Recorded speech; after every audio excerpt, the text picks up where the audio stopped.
آج ہم ایک ایسی داستان کا گہرا تجزیہ کرنے جا رہے ہیں جو صرف ایک تاریخی واقعہ نہیں بلکہ انسانی نفسیات کے بتدریج زوال، بے پناہ صبر اور بالآخر ایک ہولناک تباہی کے بعد ہونے والی تجدید کی انتہائی طاقتور کہانی ہے۔ یہ حضرت نوح علیہ السلام اور ان کی قوم کا وہ حیرت انگیز قصہ ہے جس میں کائنات کے سب سے بڑے طوفان کا ذکر ملتا ہے۔ تو چلیں اس مہا داستان کی گہرائی میں اترتے ہیں۔ سب سے پہلے تو ذہن میں فوراً یہ گہرا نفسیاتی سوال ابھرتا ہے کہ آخر ایک پوری کی پوری تہذیب اپنے خالق کو بھول کیسے جاتی ہے؟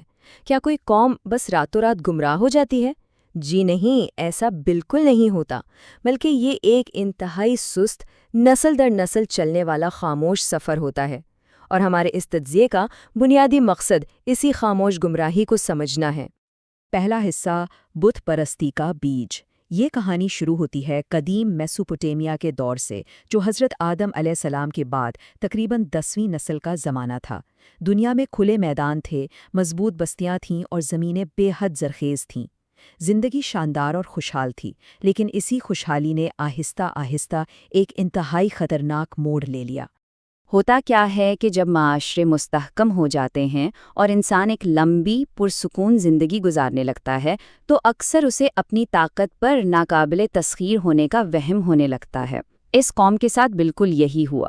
خوشحالی نے موت کے تصور کو دھندلا کر رکھ دیا، اور اسی غفلت کے سائے میں شرک یعنی خالق کی ذات میں کسی اور کو شریک ٹھہرانے کا عمل بڑی خاموشی سے معاشرے میں در آیا۔ اور یہ زوال کتنا بتدریج تھا، اسے دیکھ کر حیرت ہوتی ہے۔ شیطانی وسوسوں نے اس قوم سے اچانک بغاوت کا مطالبہ نہیں کیا تھا، بلکہ ایک ایسا جال بنا جو کئی نسلوں پر محیط تھا۔ پہلی نسل نے تو محض اپنے نیک لوگوں کی یادگاریں بنائیں، پھر اگلی نسل نے ان کے سامنے احتراماً جھکنا سیکھ لیا، اور تیسری نسل تک آتے آتے وہ مجسمے باقاعدہ معبود بن گئے۔ یہ تھوڑا سا اور کا وہ نفسیاتی جال تھا جس نے پوری تہذیب کو اندھیرے میں دھکیل دیا۔ یہ ان 5 مجسموں کے نام ہیں جو اصل میں اس دور کے نہایت نیک اور صالح انسان ہوا کرتے تھے۔ ان کی موت پر لوگ غمزدہ ہوئے اور محض ان کی یاد تازہ رکھنے کے لیے ان کے مجسمے تراشے گئے تھے، مگر وقت گزرنے کے ساتھ ساتھ یہی 5 نام اس قوم کی اندھی عقیدت کا قطعی مرکز بن گئے، یہاں تک کہ ہر شخص ان سے دعائیں مانگنے لگا۔ دوسرا حصہ، 950 سال کا صبر۔ جب یہ معاشرہ مکمل طور پر شرک کے اندھیروں میں غرق ہو چکا تھا تو اس اندھیرے کو مٹانے کے لیے حضرت نوح علیہ السلام کو مبعوث کیا گیا، اور یہاں سے اس داستان کے سب سے طویل، صبر آزما اور کٹھن دور کا آغاز ہوتا ہے۔ ذرا اس ہندسے کی وسعت پر غور کریں۔ 950 سال، یہ ایک ایسا وسیع اور ناقابل فہم عرصہ ہے جس میں حضرت نوح علیہ السلام نے مسلسل بنا کسی تھکاوٹ کے اپنی قوم کو حق کا پیغام پہنچایا۔ یہ عدد اس بے مثال اور بے پناہ صبر کی علامت ہے جو انہوں نے اپنی بھٹکی ہوئی قوم کے لیے دکھایا۔ اب یہاں دونوں رویوں کا ایک انتہائی ڈرامائی موازنہ سامنے آتا ہے۔ ایک طرف نوح علیہ السلام کی وہ مسلسل اور انتھک کوششیں تھیں، دن ہو یا رات، کھلے عام ہو یا تنہائی میں، نرمی سے بات کرنی ہو یا دلیل سے، انہوں نے ہر طریقہ اپنایا، اور دوسری طرف قوم کی وہ ضدی حالت تھی کہ وہ اپنے کانوں میں انگلیاں ٹھونس لیتے اور کپڑوں سے چہرے چھپا لیتے، بالکل جیسے سچائی کے خوف سے اندھے اور بہرے ہو جانا چاہتے ہوں۔ اس قوم کے تکبر کی ایک بڑی وجہ ان کی بے پناہ جسمانی طاقت تھی۔ تاریخ میں ایک دیو ہیکل شخص اوج بن اونق کا ذکر ملتا ہے، جس کی جسامت پہاڑوں جیسی بتائی جاتی ہے، یہاں تک کہ سمندر اس کے گھٹنوں تک آتا تھا۔ یہ جسمانی طاقت ان کے لیے ایک ایسا غرور بن چکی تھی جس نے ان کی روحانی آنکھوں کو بالکل نابینا کر دیا تھا۔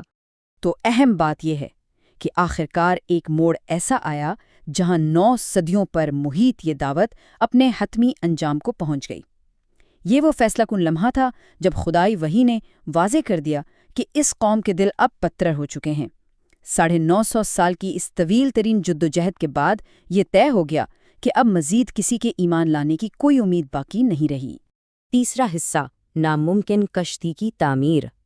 حق کو مسلسل جھٹلانے کے بعد اب باری تھی اس بڑے عذاب کی جس کی تیاری کا حکم دیا گیا۔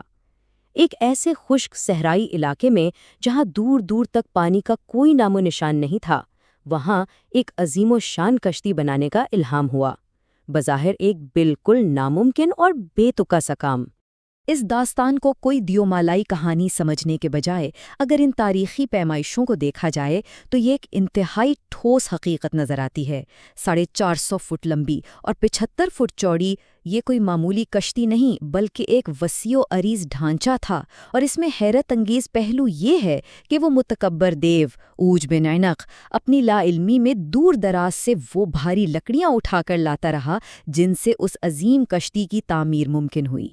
اب سوچیں، ایک خشک صحرا کے بیچوں بیچ اتنے بڑے جہاز کی تعمیر نے قوم کے تمسخر کو کس قدر بھڑکا دیا ہوگا۔ لوگ وہاں سے گزرتے اور ہنس ہنس کر تانے دیتے کہ شاید اب ریت پر کشتیاں چلائی جائیں گی، لیکن اس تمام تر مذاق کے جواب میں ہر کیل ٹھوکتے ہوئے حضرت نوح علیہ السلام کے چہرے پر صرف ایک پرسکون اور صبر آمیز مسکراہٹ قائم رہی۔ اور پھر یہ منظر کتنی شاندار طریقے سے اس معجزے کو بیان کرتا ہے۔ جب طوفان کی گھڑی قریب آئی تو شیر اور بکری، شکاری اور شکار بنا کسی جنگ کے ایک ساتھ کشتی کی طرف آنے لگیں۔ بڑے بڑے ہاتھی اور چھوٹی چھوٹی چیونٹیاں نہایت خاموشی اور نظم و ضبط سے سوار ہو گئیں۔ یہ ایک ایسا سحر انگیز لمحہ تھا جہاں پوری فطرت نے اپنے خالق کے حکم کے سامنے مکمل سر تسلیم خم کر دیا۔ اس عظیم کشتی کے اندرونی ڈھانچے کو ایک خاص ترتیب دی گئی تھی۔ نچلی منزل بھاری جانوروں اور درندوں کے لیے، درمیانی منزل پرندوں کے لیے، اور سب سے اوپر کی منزل ان گنے چنے انسانوں کے لیے تھی جو ایمان لائے تھے۔ طوفان کے آغاز سے ٹھیک پہلے کی یہ ایک نہایت منظم اور محفوظ پناہ گاہ تھی۔ چوتھا حصہ، عظیم طوفان۔ اور آخر کار وہ بھیانک وقت آ ہی پہنچا جس کی تیاری میں 950 سال لگے۔ وہ عذاب جو آہستہ آہستہ قریب آ رہا تھا اب نہایت اچانک اور پرتشدد شکل میں اس قوم پر ٹوٹ پڑا۔ یہ کوئی عام بارش نہیں تھی۔ وہ زمین جسے لوگ اپنا مضبوط فرش سمجھتے تھے وہاں سے چشمے ابل پڑے، اور آسمان جس کو وہ اپنی چھت مانتے تھے اس کے دروازے پوری طرح کھل گئے۔ پانی بے وقت اوپر اور نیچے سے اس شدت کے ساتھ ابلنا شروع ہوا کہ وہ خشک ریگستان آنکھ جھپکتے ہی ایک بکھرے ہوئے غضبناک سمندر میں تبدیل ہو گیا۔ اس قیامت خیز شور میں ایک نہایت دل خراش اور جذباتی لمحہ وہ تھا جب نوح علیہ السلام نے اپنے سگے بیٹے کو کشتی میں آنے کے لیے پکارا، لیکن اس نے کشتی کے بجائے ایک اونچے پہاڑ کو اپنی پناہ گاہ چنا۔ اس ایک لمحے نے یہ ابدی سچائی ثابت کر دی کہ روحانی نجات کا تعلق کبھی خون کے رشتوں سے نہیں ہوتا بلکہ صرف اور صرف انسان کے اپنی سوچ اور ایمان سے ہوتا ہے۔ اس تباہی کا پیمانہ اتنا وسیع تھا کہ تصور کر کے رونگٹے کھڑے ہو جاتے ہیں۔ وہ بلند و بالا پہاڑ جن پر قوم کو فخر تھا لمحوں میں نظروں سے اوجھل ہو گئے۔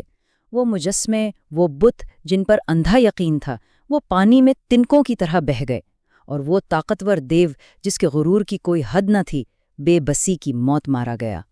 ان کے غرور اور تکبر کا ہر نشان سمندر نے نگل لیا۔ اس وقت اگر منظر کا تصور کیا جائے تو دو بالکل متضاد دنیائیں نظر آتی ہیں۔ باہر موت کا رقص تھا، پہاڑوں جیسی لہریں، گہرا اندھیرا اور ڈوبتی ہوئی تہذیب، جبکہ دوسری طرف لکڑی کے ان تختوں کے پیچھے کشتی کے اندر گنے چنے خوفزدہ انسان تھے جو کانپتے ہونٹوں سے دعائیں کر رہے تھے، مگر وہ ایک مضبوط خدائی حصار اور حفاظت میں تھے۔ پانچواں اور آخری حصہ، ایک نئی شروعات، طوفان کے تھمنے کے بعد کا وقت۔ غصے سے بھری ہوئی اس طغیانی کے بعد آخرکار قدرت کے پرسکون ہونے کا وقت آ گیا۔ پرانی تہذیب مٹ چکی تھی اور اب انسانیت ایک نئے سرے سے سانس لینے والی تھی۔ صرف 2 مختصر احکامات جاری ہوئے۔ زمین کو حکم ملا کہ پانی نگل لے اور آسمان کو ہدایت ہوئی کہ بارش روک دے، اور کائنات کے ان دونوں بڑے عناصر نے فوراً ایک لمحے کی تاخیر کے بغیر سر جھکا لیا۔ وہ لہریں جو پہاڑوں کو روند رہی تھیں بالکل خاموش ہو گئی، اور وہ عظیم کشتی نہایت سکون کے ساتھ جودی پہاڑ پر آ کر ٹھہر گئی۔ طوفان تھمنے کے بعد زندہ بچنے والوں کی کل تعداد حیرت انگیز طور پر صرف اور صرف 80 کے لگ بھگ تھی۔ ذرا سوچیں، ایک پوری عظیم الشان تہذیب میں سے محض اتنے سے لوگ، اب انہی چند افراد کے کاندھوں پر پوری انسانیت کو دوبارہ بسانے کی بھاری ذمہ داری تھی۔ اس پورے تجزیے کے اختتام پر ایک انتہائی غور طلب سوال باقی رہ جاتا ہے۔